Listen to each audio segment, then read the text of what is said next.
whakatapu ki he hai oi mala e moha apuna ke oi o tu wheleni te kahalasi a lea pe angari kou he koe poto poto ani umui pe mali e tō moi ngā hifau koe lau kau angasi o takahau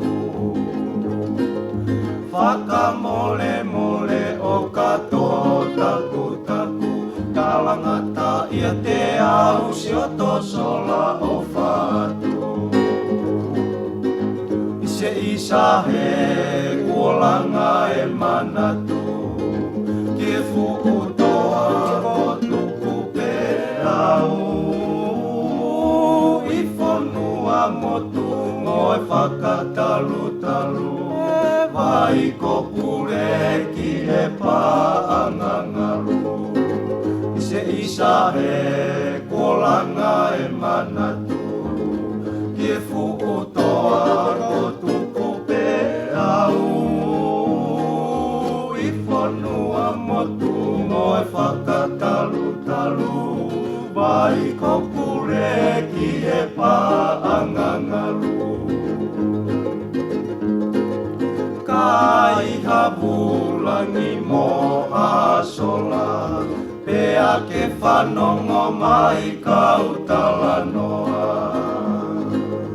ki whanua tanu mo ene tohonga koe lau kau angai kakala iloa mohoni e talane whai e noa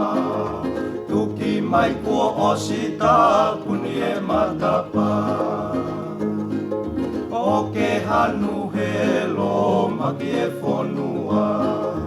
koe anga ia e wahe wahe moi tala ise isa he kuolanga e manatu